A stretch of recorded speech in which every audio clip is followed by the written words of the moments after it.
Right. ప్రభువు రక్షకుడైన యేసుక్రీస్తు నామములో మీ అందరికీ వందనాలు తెలియజేస్తూ స్వాగతిస్తున్నా. దేవుడు మిమ్మల్ని దీవించును గాక. ఆమేన్. హల్లెలూయా. ప్రతి సంవత్సరము దేవుడు ఒక వాగ్దానం మనకు అనుగ్రహిస్తూనే ఉన్నారు. దేవుడు ఎంత చెప్పినా మనిషి అవి అంగీకరించడం కష్టమే. అవునా కదా? ఒక్క చెప్పలతో పథం దేవుడు కొంచెం బయట చూసుకోండి. తర్వాత బయటకు పోయేటప్పుడు అది ఎత్తుకుపోయి ఆలోచిస్తూ తెలియదు. ఎన్ని వాక్యములు ఇచ్చినా, దేవుడు ఎంతగా మాట్లాడినా, దేవుడు ఎంత మిమ్మల్ని ఓదార్చినా, దేవుడు ఎంతగా మిమ్మల్ని బలపరిచినా, మనిషి ప్రతి క్రైస్తవ సహవాసంలో ఉండేవాడు ప్రభుని మాటని కేర్లెస్ గా సరదాగా తీసుకుంటాడే కానీ దాన్ని సీరియస్నెస్ గా తీసుకోవటం వాడి వల్ల కాదు. హల్లెలూయా. దేవుడు చెప్పిన మాటని వాడు సీరియస్ గా తీసుకుంటే ఖచ్చితంగా దేవుని ఆశీర్వాదము వారికి తప్పదు. హల్లెలూయా. హల్లెలూయా.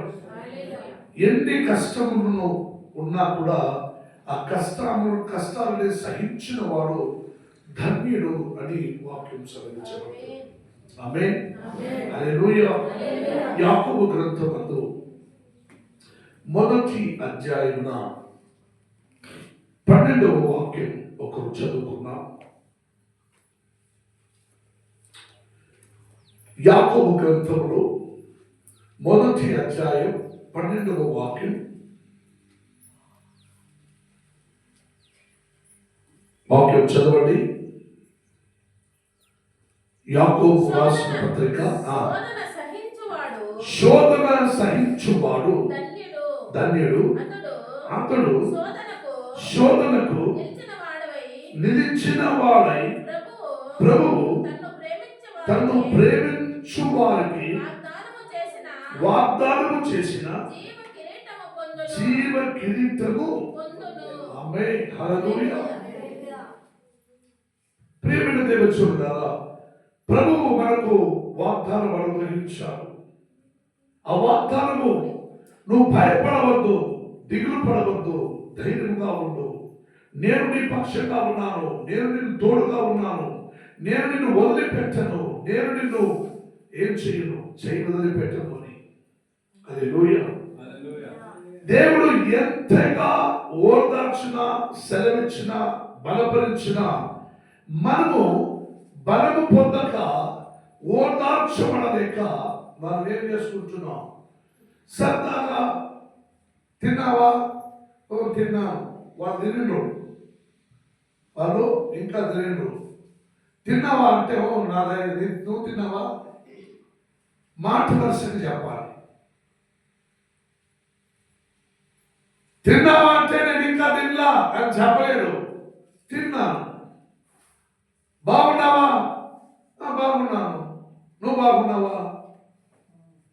మాట వరుసకి ప్రతి వారు అడగటం అది సాధారణమే. కానీ దేవుడు చెప్పిన మాటని అలక్ష్యంగా తీయకుండా మీరు ఆ మాటని శ్రద్ధగా విని అందులో నడవడానికి ప్రయాసపడేది కదా. దేవుడు ఖచ్చితంగా ఈరోజు సెలవిచ్చిన మాటని ప్రకారం శోధన సహించువాడు ఏమవుతున్నాడు? ధన్యుడు. హల్లెలూయా. శోధన సహించువాడు ధన్యుడు. అతడు శోధనకు నిలిచిన వాడై ప్రభువు తన ప్రేమించు వారికి వాగ్దానము చేసిన జీవ కిరీటమును పొందును. హల్లెలూయా. హల్లెలూయా. సహోదరి సాక్షి చెప్పినప్పుడు చాలా బాధలతోనూ దుఃఖముతోనూ వారు సాక్షి చెప్పారు. కానీ సాక్షితోనే నా దేవుడు నన్ను పిలిచిన వాడు నమ్మకస్తుడు, నన్ను చేయి వదిలిపెట్టడు, మీరు ప్రార్థించండి, మీ ప్రార్థన నా దేవుడు నాకు ఉపకారం చేస్తారని సాక్షి చెప్పారు. హల్లెలూయా. కానీ శోధింప సమయమందున ఇది శోధన ఎవరు తెచ్చిపెట్టారో, కానీ శోధింపబడిన సమయమందు నేను జీవి కిరీటం పొందేవాడుగా ఉన్నాననే బలమైన నమ్మకం, ఒక విశ్వాసం మీలో ఉంటే మీరు తప్ప ఆ జీవ కిరీటం పొందేవాళ్ళు వేరే ఎవరు లేరు. హల్లెలూయా, హల్లెలూయా. ఆ జీవ కిరీటం పొందుటకు మీరు యోగ్యురాలై, మీరు అర్హతురాలై ఉన్నారని నిర్ణయించాలి. హల్లెలూయా, హల్లెలూయా. దేవుడు ఇశ్రాయేలు వారిని ఆ ఇశ్రాయేలు ఐగుప్తు దేశం నుండి బయటికి రప్పించడానికి అనేక సారి మోసేతో మాట్లాడి పంపించారు. మోసే ఫారోను రాజు ఎదురుగా మీరు మా ప్రజలందరినీ వదిలిపెట్టాలి, వారందరూ ఏకాంతంగా నా దేవుడిని ఆరాధించాలి అని దేవుడు అంటున్నాడు. మా వాళ్ళందరినీ వదిలిపెట్టు. దేవుడా, ఎవరు వాడు దేవుడు? దేవుడు అంటే ఏమి? అప్పుడు దేవుడు అంటే పదానికి అర్థమే తెలియని ప్రజలు. హల్లెలూయా. మోసేతో దేవుడు అన్నాడు, నేను ఉన్నవాడుగానే ఉన్నాను. హల్లెలూయా. నేను ఉన్నవాడుగానే ఉన్నాను. హల్లెలూయా. నేనే యెహోవా రాఫా, యెహోవా షమా, నేనే యెహోవా నిసి అని పేరు పెట్టి దేవుడు మోసేతో మాట్లాడి ఫారోను ఎదురుకు పంపించిన ఎడల ఫారోను ఎదురుగా రాజు అయిన ఫారోను చేతిలో ఎవరు తల ఎత్తుకొని మాట్లాడరు. కానీ మోసే తన పసిబిడ్డనై రాజు కుమారుడి అయిన ఆ ఫారోను కుమారుడిని ఎత్తుకొని సాకింది. కాబట్టి వాడు ఆ రాజత్వంలో పెరిగినా కూడా వాడు మనసంతా పేదవాళ్ళ మీద, దీనుల మీదనే ఉండింది. హల్లెలూయా. ఇప్పుడు మోసే రాజును ఎదురుగా నిలకడగా నిలిచి మాట్లాడడానికి ధైర్యం పొందుకున్నాడు. మోసేని రాజు ఏమి చేయడు, ఎందుకంటే రాజు కుమారు అంటే రాజు కుమార్తె ఆ మోసేని నీళ్ళలో నుండి లాగి ఆయన రక్షించి కాపాడి పోషించి పెరిగించినది. హల్లెలూయా. అందుకు రాజు మోసేని ఏమి చేయడు. అందుకే మోసేని దేవుడు తీర్మానించి నువ్వు రాజు ఎదురుకు వెళ్ళి మాట్లాడమన్నాడు. హల్లెలూయా. మోసే ప్రకారం మాదిరి వేరే ఎవరైనా మాట్లాడితే మొదటిసారిగానే వారు తల నరకబడి ఉంటుంది. హల్లెలూయా. కానీ మోసే రాజు ఎదురుగా మాట్లాడగా రాజు అది నిదానంగా విచారించి, దేవుడా, ఎవరు దేవుడు? దేవుడు అంటే ఏమిటి? నాకు తెలియదు దేవుడు ఎవరు. హల్లెలూయా. నేను వదిలిపెట్టను అన్నాను. అప్పుడు దేవుడు అనేక సారి ఆయన హృదయమును కఠినపరిచాడు. హల్లెలూయా. మోసేను పంపిస్తాడు, మోసే మాట్లాడతాడు, ఫారోను రాజా పంపంటాడు, మళ్ళీ వారిని పట్టుకుంటాడు, మళ్ళీ పంపంటాడు, మళ్ళీ పట్టుకుంటాడు. ఇలాగే కఠినంగా శిక్షించడానికి ప్రారంభించాడు. ఇవన్నీ చూడంలోనే ఈ ఇశ్రాయేలు వారి ప్రజలకు మనసులో భయంకరమైన ఒక కఠినమైన ఆలోచనలు వచ్చాయి. ఏమిట్రా ఇది? నా దేవుడు నన్ను విడిపించవాలని మనం మొదలుపెట్టిన దేవుడు గత 400 సంవత్సరాలుగా మనం దేవా దేవా దేవాన్ని పిలిచి మొరపెట్టుకున్నా, మా మొరను ఆలకించకుండా ఇప్పుడు ఏదో ఒక వ్యక్తిని, మనిషిని నా దేవుడు పంపించాలని వచ్చి ఆ మనిషి ఫారోను ఎదురుగా మాట్లాడి నన్ను విడిపించడానికి ప్రయాసపడుతున్నాడు. కానీ రాజైతే ఇంకా కఠినమైన శిక్షను విధిస్తున్నాడు. కానీ మమ్మల్ని వదిలిపెట్టే ప్రసక్తే లేదు అని అంటున్నారు. హల్లెలూయా. దీనివల్ల నిజంగా దేవుడు ఉన్నాడా? నిజంగా దేవుడు నన్ను రక్షిస్తాడా? ఇంత శోధన, ఇంత ఒక శిక్ష, ఇంత ఒక కఠినమైన శిక్ష రాజు పెంచుతున్నాడే. హల్లెలూయా. 3 పట్టు అన్నం పెట్టేవాడు ఇంక మీదకి 3 పెట్టి అన్నం పెట్టద్దు, 2 పట్టు అన్నం పెట్టు, 1 పట్టు అన్నం పెట్టు, 10 పెంచు, అధికంగా వారిని శిక్షించమని రాజు వారికి ఆజ్ఞిస్తా ఉన్నాడు. హల్లెలూయా. తర్వాత ఆ ఒక పని కావాల్సిన వస్తువుని రాజు అనుగ్రహిస్తా ఉన్నాడు. మరలా రాజు ఏం చేశాడు? మీకు కావలసిన వస్తువు మీరే పోయి అడవిలో నుండి తెచ్చుకుంటూ మీరు ఆ పని చేయాలని ఇంకా కఠినంగా శిక్షించారు. హల్లెలూయా. గమనించండి, 400 సంవత్సరాలుగా ఆ ఇశ్రాయేలు ప్రజలు ఐగుప్తు దేశంలో శోధింపబడ్డారు. హల్లెలూయా. దేవుని వాక్యం సెలవిస్తున్నది, శోధింపబడిన వాళ్ళ నీవు ధన్యుడు. హల్లెలూయా. అలా ఫారోని ఎదురుగా దేవుడు మోసేని పంపిస్తాడు, నువ్వు పోమంటాడు. ఆయన మాట్లాడితే మళ్ళీ ఫారోను హృదయం దేవుడు కఠినపరచుచున్నాడు. హల్లెలూయా.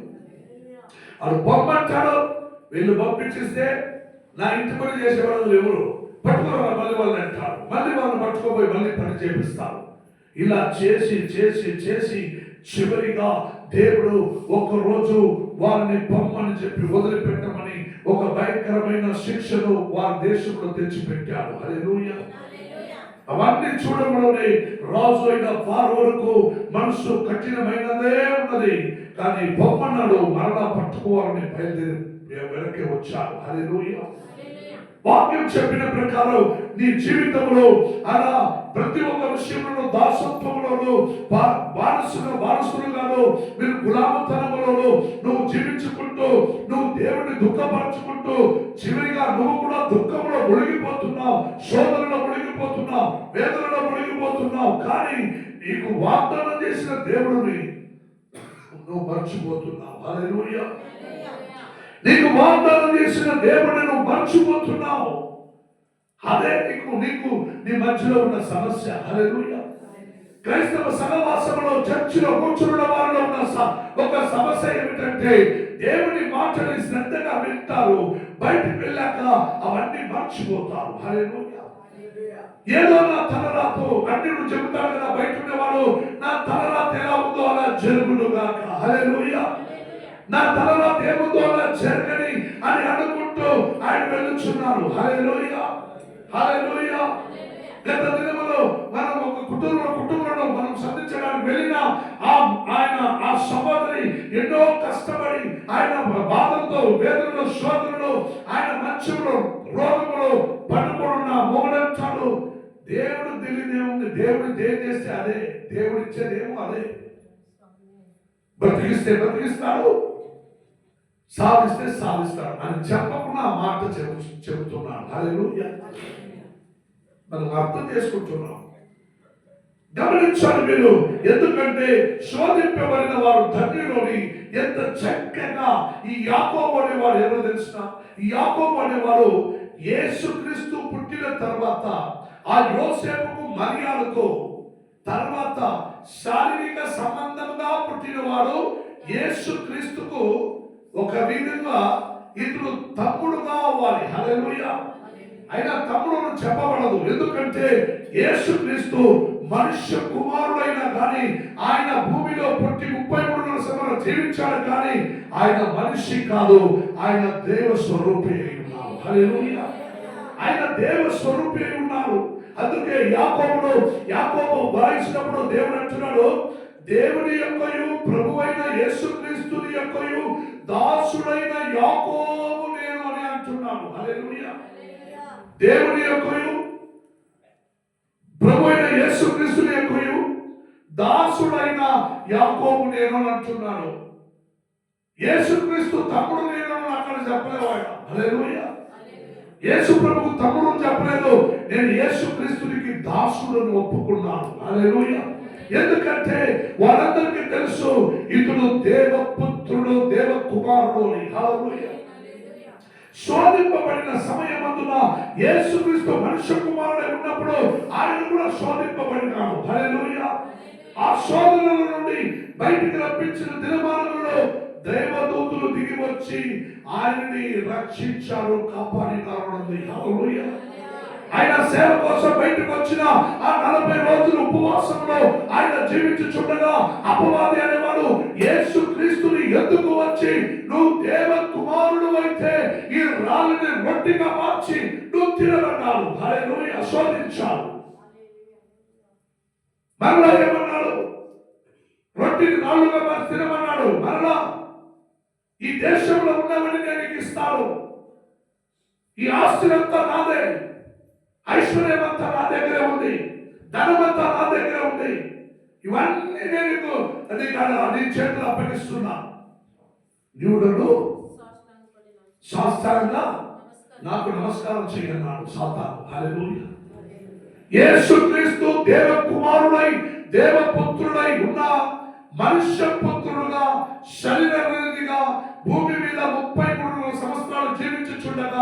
ఆయన సమయం దగ్గరలో వచ్చిన మహిమను విడిచి వచ్చాడు, మరలా మహిమలకు వెళ్ళాడు యేసు స్వామి. హల్లెలూయా. ఆ కాలము దగ్గరలో రావడంలోనే ఆ సాతానుడు యేసు దగ్గరకు వచ్చి రాళ్ళు రొట్టిగా మార్చు, తిను అని శోధించాడు. నువ్వు నమస్కరించమని అన్నాడు, వడ్డీ నీకు ఇస్తారన్నాడు. హల్లెలూయా. మూడవ కార్యం ఏం చేశాడు? పైకి ఆత్మతో ప్రేరేపించబడి పైకి తీసుకెళ్ళి ఏమన్నాడు? పై నుంచి కిందకి దూకు. సాతాను ధర్మశాస్త్రంలో వాక్యం చెబుతున్నాడు ఏమని? నువ్వు కిందకు దూకితే నీ కాళ్ళు రాళ్లకు తగలకుండా నిన్ను ఎత్తుకొని కాపాడబడుతుంది అని వాక్యంలో రాసి ఉంది. నువ్వు ఇక్కడి నుంచి దూకు, శోధింపబడ్డాడు. హల్లెలూయా. ప్రియమైన దేవుచులారా, యేసు ప్రభు గదరించి ఆయనని వెళ్ళగొట్టిన తర్వాత దేవదూతలు వచ్చి క్రీస్తుని పరామర్శించాలని వాక్యం చదివిస్తున్నాయి. హల్లెలూయా. దేవదూతలు దిగి వచ్చి యేసు ప్రభుని పరామర్శించారు. అనేక సందర్భంలో కుటుంబంలో చిన్న చిన్న విషయంలో నువ్వు శోధింపబడుతున్నావు. కుటుంబంలో పిల్లల విషయంలో నువ్వు శోధింపబడుతున్నావు. నీ అవసరగతాన్ని బట్టి నువ్వు శోధింపబడుతున్నావు. ప్రతి ఒక్కరికి ఉదయం లేయాలి, పిండేసి బాగా సంగతి కలపాలి. తర్వాత క్రిస్మస్ సీజన్ వస్తే ఇంటికి వాళ్ళు సాంబారు హల్లెలూయా చేసి పెట్టాలి, బాగా తినాలి, పనికి పోవాలి, సంపాదన చేయాలి, మళ్ళీ ఇంటికి రావాలి, పండుకోవాలి. తినాలా, పనికి పోవాలా, సంపాదన చేయాలా, వచ్చి పడుకోవాలి. ఇవి తప్ప వేరేమైనా చేస్తున్నారా మీరు?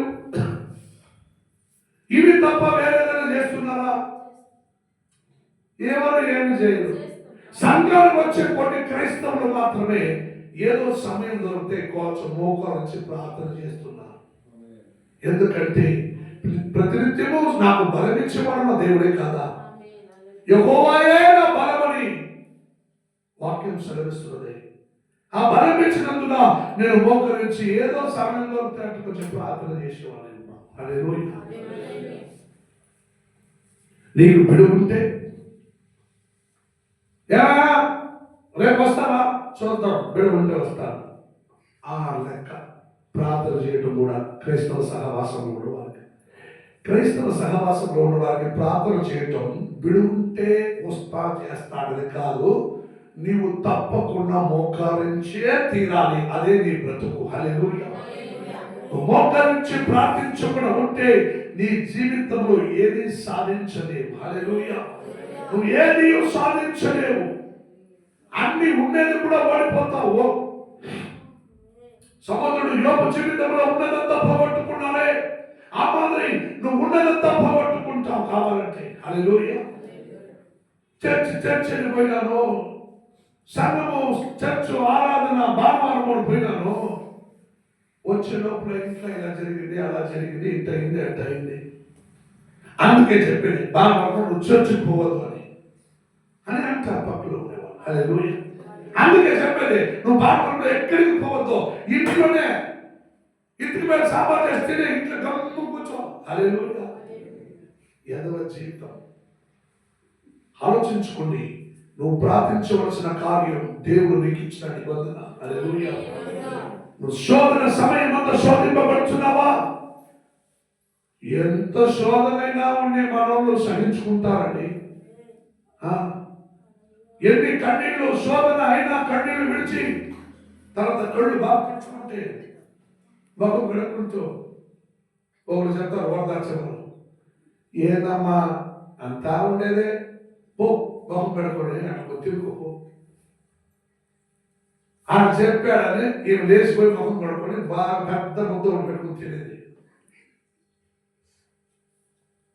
Simple life. ఇప్పుడు ఇచ్చేవారు ఏడ్చినారే, నువ్వు ఏడుస్తా ఉంటే నువ్వు తినకూడదు కదా. నువ్వు ఎంత శోధింపబడినా ఏడ్చినా తినేది మాత్రం మానేరు క్రైస్తవులు. హల్లెలూయా. గట్టిగా పాస్ ఏంద్రా ఇంటికి వెళ్ళి సార్ ముద్ద గట్టిగా పట్టుకుని ఉన్నాడు, ఒకసారి చేసి పెట్టేద్దాం ఆయనకి. హల్లెలూయా. చేసి పెట్టేయండి. మీరు కూడా మీతో పాటు నేను కూడా ఒకటి నరకం వస్తాను, లేకపోతే పరలోకం వస్తాను. హల్లెలూయా. రెండో ఒకటి గడిచిపోయినట్ల. హల్లెలూయా. నేను మాతో పాటు మిమ్మల్ని తీసుకెళ్లాలని వచ్చినాను. హల్లెలూయా. నేను వెళుచున్న మార్గమందున నా ప్రభుని వెతుకుతూ నా దేవుని రాజ్యానికి వారసుడుగా మారి నా కోసం శోధింపబడి పెట్టబడిన జీవ కిరీటం పొందిన వారై నాతో మిమ్మల్ని తీసుకెళ్లాలని నేను వచ్చినాను. హల్లెలూయా. నేను ఇంటికి వెళ్ళే సార్లు ముద్ద ఇచ్చేసి నన్ను మీ ఎదురులో నన్ను తీసుకెళ్లే బాధ ఉంది. హల్లెలూయా. అలా చేయకండి. ప్రార్థన జీవితం చాలా ప్రాముఖ్యమైనది. శోధింపబడిన కాలమందుల ఈ శోధన నా దేవుడు నాకు ఇచ్చినదే, నేను అంగీకరిస్తానని చెప్పి ఆ శోధన దినమానములలో కన్నీళ్లతో దేవుని పాదములు కడగండి. హల్లెలూయా. ఆడవాళ్ళు కన్నీళ్లతో ప్రార్థించుకుంటూ ఆడవాళ్ళు పరిమళ తైలములు తెచ్చి తన జడ ఎంటికలలో యేసు ప్రభు పాదములు తుడిచారని వాక్యం ఉంది. అదేంటండి, ఆడవాళ్ళు ఇంట్లో ఉన్న వాళ్ళు కన్నీళ్లతో ప్రార్థించాలి. మగవాళ్ళు ఏం చేస్తారంటే భద్రం వేసింది బాగా సొక్కాయ వేసుకున్నదినో బాగా డబ్బులు చేతులతో చూసిందినో వాళ్ళు పని వాళ్ళు వేసి పై పక్క ఉంటారు. ఎందుకంటే వాడు నేను మొగుడు. హల్లెలూయా. మొగుడా మొగాడా? మొగాడు. హల్లెలూయా. ఇంట్లో ఉంటే భార్యకి మొగుడు, వాడు మొగుడు వీసం తిప్పుతాడు, బయటకు పోతాడు, సంపాదన చేయాలి, అన్ని చేసుకుని వస్తాడు. ప్రార్థన చేసే సమయం సువార్త క్రీస్తు జీవముతో మూడవ దినమున వేసిన వెంటనే సువార్త ఆడవాళ్ళకు ప్రకటించినది.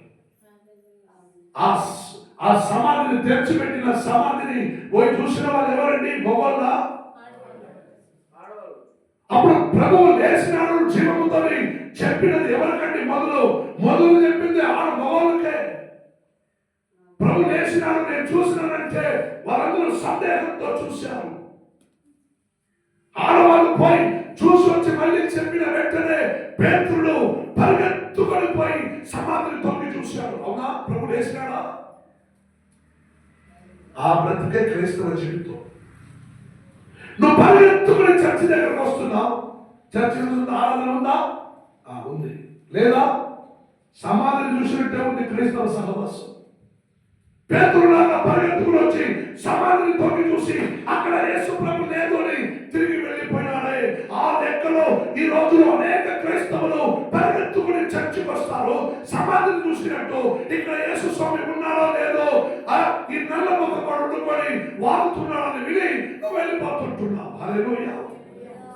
అదే క్రైస్తవ సహవాసం అంత ఈజీ కాదండి. వాక్యం, మరొక వాక్యం యాకోబు 4:11 వాక్యం చదవండి. యాకోబు 4:11 వాక్యం. ఈ వాక్యం కొంచెం గమనించండి. ప్రతి ఈవియు సంపూర్ణమైన ప్రతి వరమును పర సంబంధమైన 4:17 వాక్యం. కాబట్టి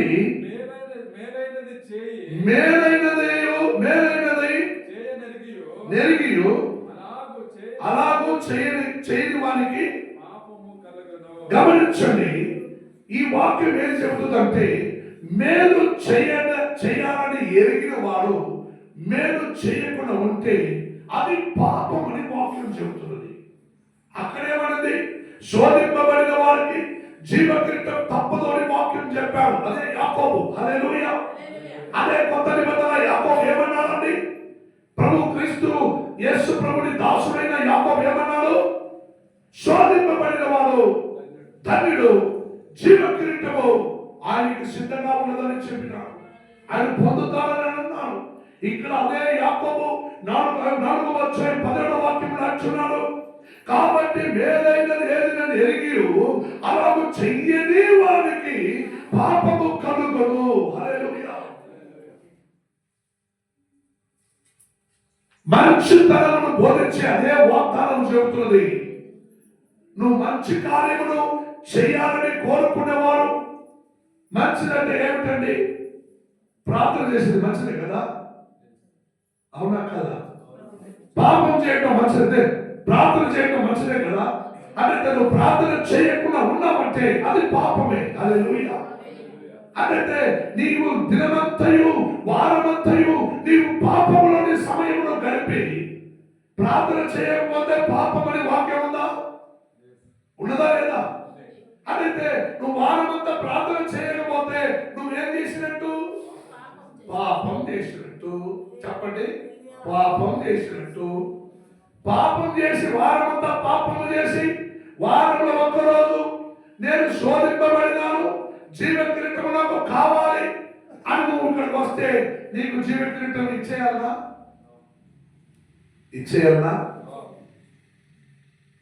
మరి ఇచ్చేయాలి కదా అన్నట్టుంది. హల్లెలూయా. మంచిది చేయని వారు నెరిగియు చేయకపోయినా అది పాపము కలుగును అని వాక్యంలో చక్కగా చెప్పబడినాయి. నువ్వు మంచితనమును చేయకుండా నువ్వు చేయకపోయినా నీవు పాపము కలుగునన్నది నీకు అర్థమవుతున్నది కదా. ఒక్క రోజుకి నేను ఎక్కడైనా బెంగళూరు పట్టణంలో తిరుగుతుంటే ఎవరైనా అడుక్కునే వాళ్ళు ఒకరు వస్తారా, వాళ్ళకు ఒక 10 రూపాయలు ఇద్దామని ఎదురు చూస్తుంటారు. హల్లెలూయా. అరే ఒక రోజుకి ఎవరికైనా ఒక చిన్న సహాయం చేయాలి. నీ బండిలో వెళ్తుంటే ఎవరైనా చేతులు చేసి అయ్యా అందులో సహాయం డ్రాప్ ఇవ్వమంటే రా నేను ఇస్తారా? ఒక చిన్న సహాయం. ఎవరైనా బాధలో ఉన్నారంటే వాళ్ళకి ఏదైనా సహాయం చేయాలి. ఒక రోజుకి ఒక్కరికైనా ఒక చిన్న సహాయం చేసేయాలి. ఒక రోజు కూడా ఒక్కరికి ఒక సహాయం చేయలేక నేను ఉండకూడదు. ఎందుకంటే అటువంటి భావముతో కలిగి జీవించుకుంటున్న వాడైన దైవ సేవకుడి నేను. నాలో ఉన్న హృదయం మీలో కూడా ఉండాలి కదా.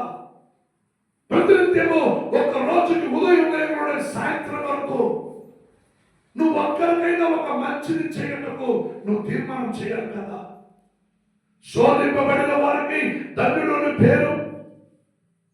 శోధింపబడిన వాడు ధన్యుడైతే ఆ ధన్యుడితో జీవ కిరీటం స్వాస్థ్యంగా ఇవ్వబడుతుందని వాక్యం సెలవిస్తుంది. ప్రియమైన దేవుచున్నారా, యాకోబు 5వ అధ్యాయం 8వ వాక్యం చదవండి.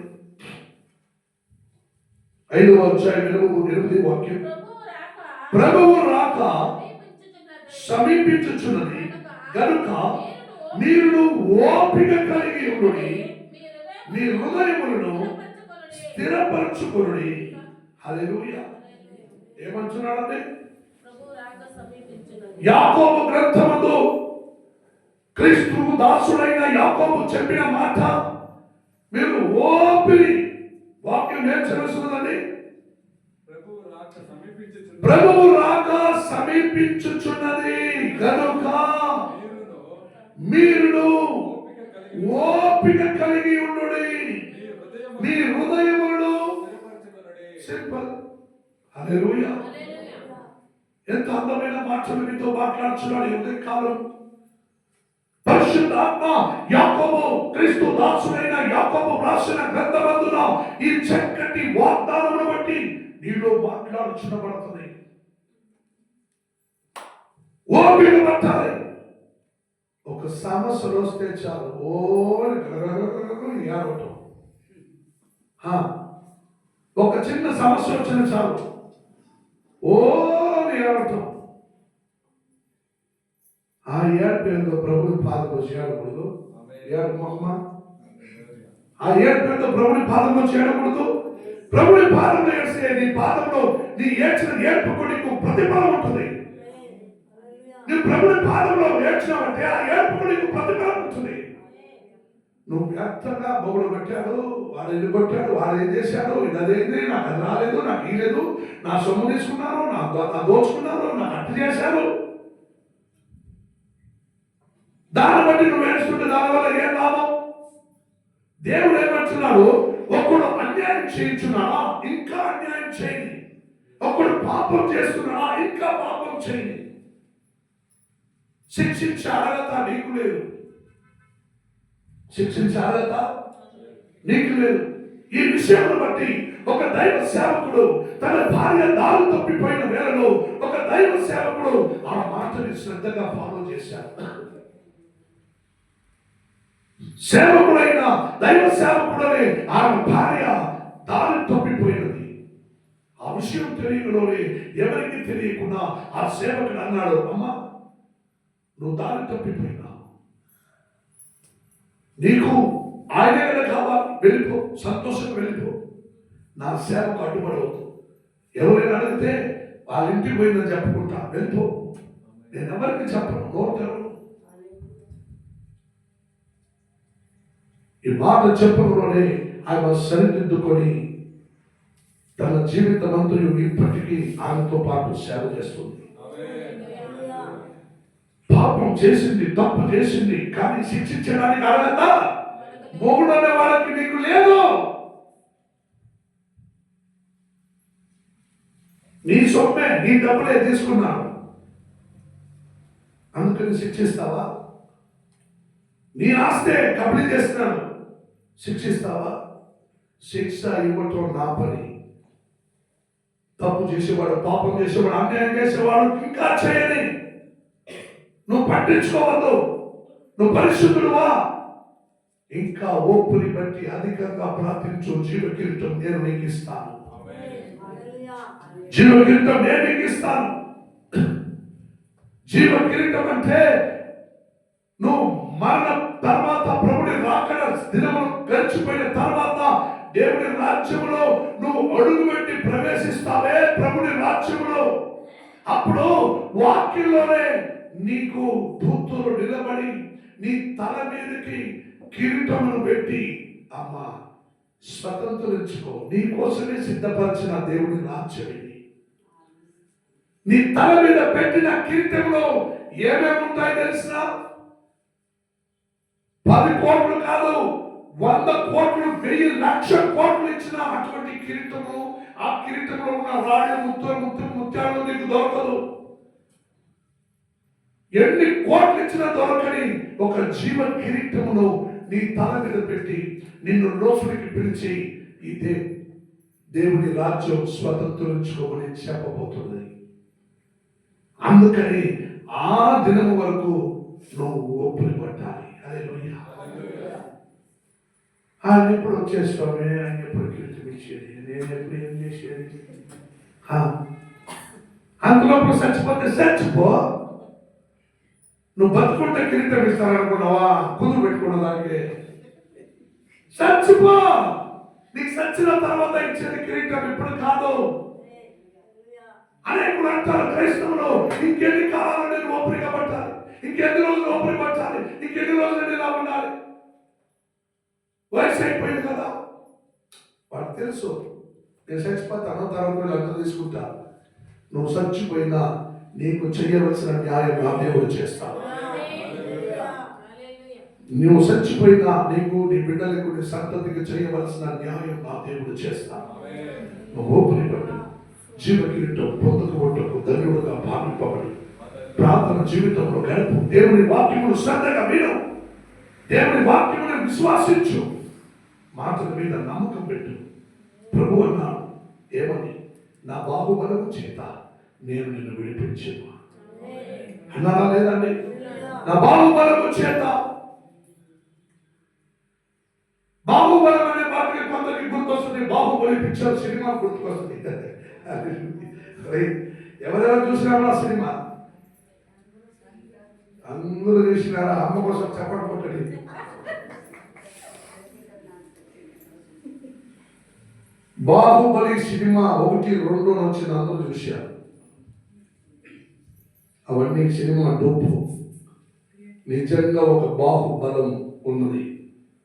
ధర్మశాస్త్రం చెప్పిన ప్రకారం ద్వితీయోపదేశ కాలం 7:8 దేవుడు అన్నాడు, నా బాహుబలము చేత నేను నిన్ను విడిపించాను. హల్లెలూయా. ఆ మాటని శ్రద్ధగా విశ్వాసించండి. బాహుబలమును చూసి, బాహుబలము సినిమాను చూసి ధైర్యం పెంచుకోద్దండి. ఎడన పడి చేతులు కలిగి మూడు పడిన తర్వాత ఈ బాహుబలము చేత, ఎందుకంటే నీలో ఉన్న బలము చాలు. హల్లెలూయా. నీలో ఉన్న బలము చాలు. అందుకే దేవుడు అన్నాడు, నీ హృదయమును 8వ వాక్యంలో ప్రభువు రాక సమీపించినది కనుక మీరు ఓపిక కలిగి ఉండి మీ హృదయములను స్థిరపరచుకోండి. హల్లెలూయా. మీ హృదయములను స్థిరపరచుకో. యేషయా 40:29 వాక్యం చెబుతున్నది. యేషయా 40:29 ఒక వాక్యం చివరిగా చదవండి చూద్దాం. యేషయా గ్రంథం 40:29 వాక్యం. ఫాస్ట్గా. సొమ్మసిల్లిన వారికి ఏమిటండి? సొమ్మసిల్లిన వారికి బలమిచ్చువాడు ఆయనే. ఆమేన్. హల్లెలూయా. సొమ్మసిల్లు వారికి బలమిచ్చువాడు ఆయనే. శక్తిహీనులకు బలాభివృద్ధి కలుగు చేయవాడు ఆమేన్. హల్లెలూయా. హల్లెలూయా. సొమ్మసిల్లు అంటే ఏమిటండి?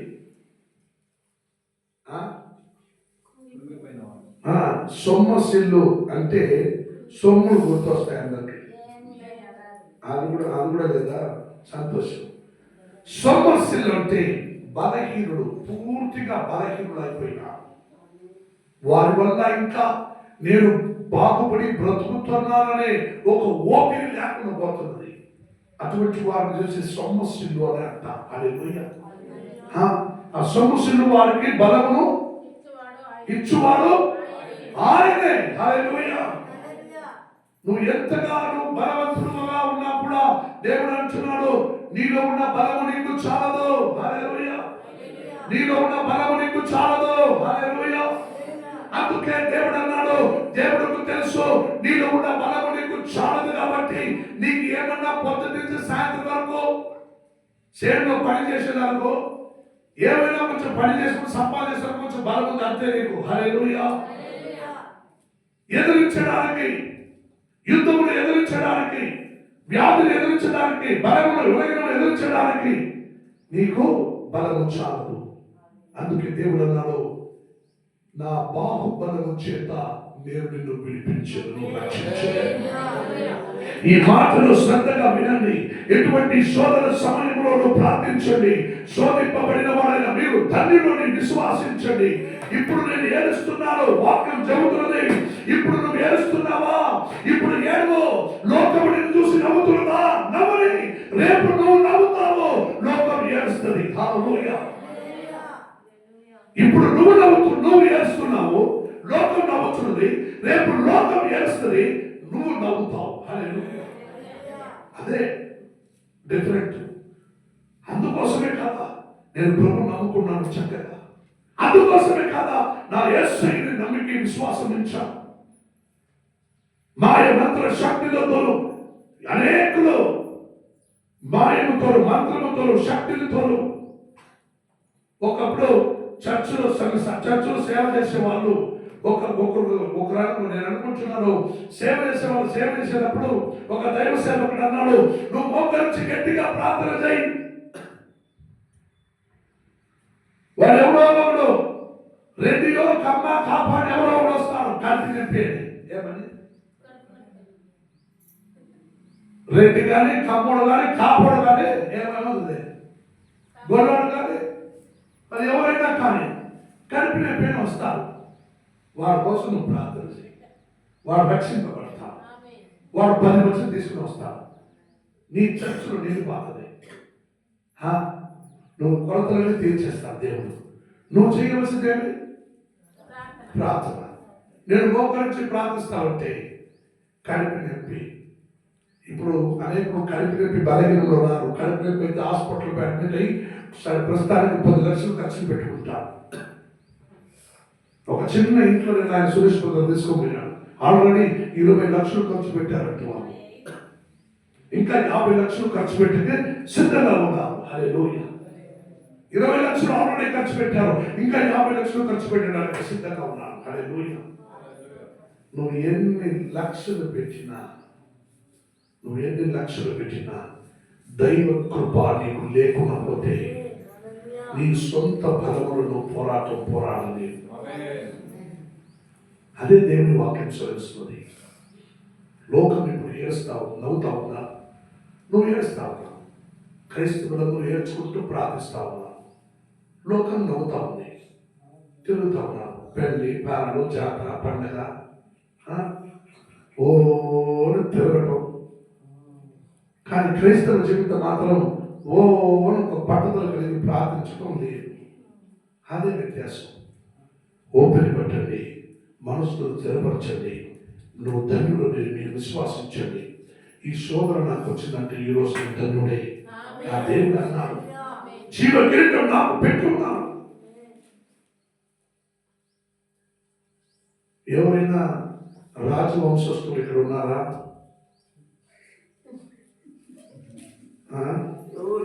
రాజవంశస్థులు ఎవరైనా ఇక్కడ ఉన్నారా?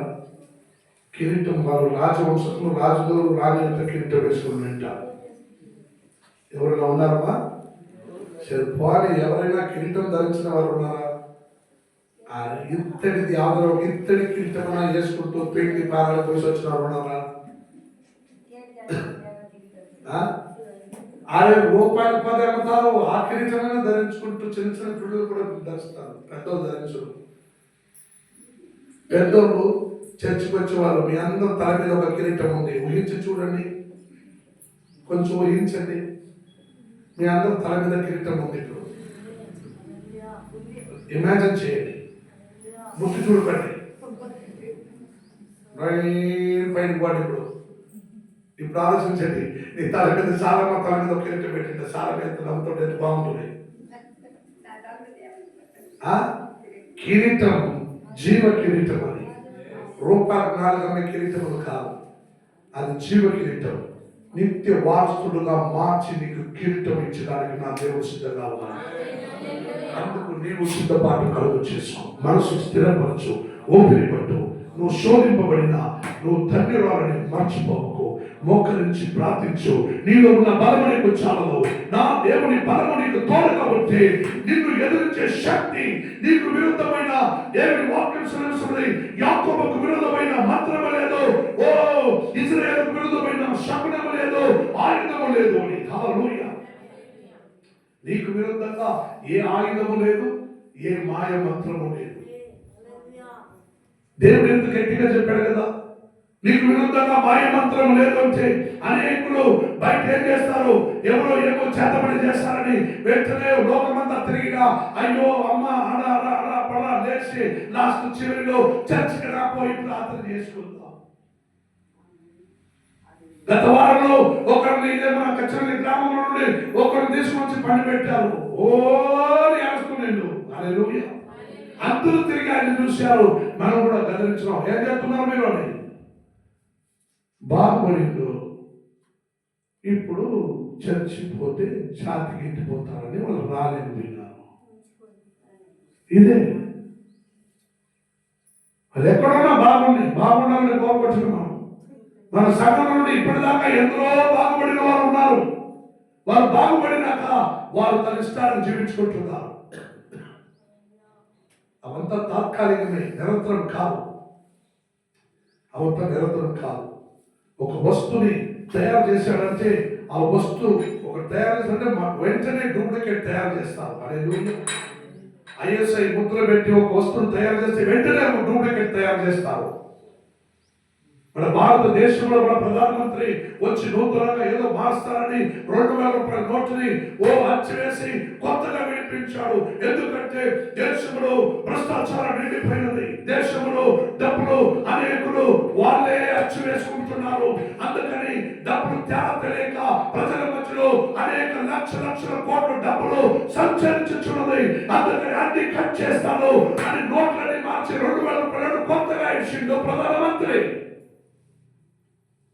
3వ రోజు అండి, 3వ రోజు, 4వ రోజు, 5వ రోజులో డూప్లికేట్ నోటు కనపడింది. ఈ దేశ ప్రజలు మారరు. ప్రధానమంత్రి అన్నాడిపోయిండు. 2000 రూపాయల నోటు డూప్లికేట్ ప్రింట్ చేసినారు. అప్పుడే లోకం అంత స్పీడ్లో ఉన్నది. నువ్వు జాగ్రత్త పడాలంతే, నువ్వు స్థిరపడాలంతే, నువ్వు హెచ్చరించుకోవాలంతే. పక్కింట్లో ఉన్నవారు, వారు ఎదురింట్లో ఉన్నవారు, వాళ్ళు వీళ్ళు వారి ఇష్టాలు ఉంటారు. వారు చూసి కుంగిపోవద్దు, నువ్వు కుళ్ళుకోవద్దు. హల్లెలూయా. 2 చేయలేదు. కుళ్ళొద్దు, కుంగిపోవద్దు, స్థిరపరచబడు, ఓపిరినట్టు. అది దేవుని రాజ్యానికి వారసుగా మారుతాం. హల్లెలూయా. హల్లెలూయా. నా కళ్ళకి అందరు తల మీద కిరీటం పెట్టినట్టు కనిపిస్తా ఉంది. హల్లెలూయా. అందరు తల మీద కిరీటం, ఎవరు ఒకరు తల మీద కిరీటం లేకడుతున్నాను. హల్లెలూయా. అందరు తల మీద కిరీటం కనిపిస్తా ఉంది. ఎవరు ఒకరు తల మీద ఒకరు తల మోసుకున్నారు, ఇంకొకరు తల మీద కిరీటం లేకుండా ఉంది. ఒక ఇద్దరు తల మీద కిరీటం లేకుండా ఉంది, అందరూ తల మీద కిరీటం ఉంది. హల్లెలూయా. ఇంకొకరు వేసుకున్నారు, ఇంకొకరు తల కిరీటం వచ్చింది. ఒక తల మీద కిరీటం లేకుండా ఉంది, అందరూ తల మీద కిరీటం ఉంది. హల్లెలూయా. కిరీటంతో అలంకరింపబడిన ఆడవాళ్ళారా లేచి నిలబడండి, మీకోసం ప్రార్థన చేస్తా. కిరీటమే లేని మగవాళ్ళారా లేచి నిలబడండి, మీకోసం ప్రార్థన చేస్తా. హల్లెలూయా. ఎవరు చెప్పిందే? నాకు కూడా కిరీటం ఉంది, ఎప్పుడు వేసుకుంటాను, ఇట్లా ఉంది. హల్లెలూయా.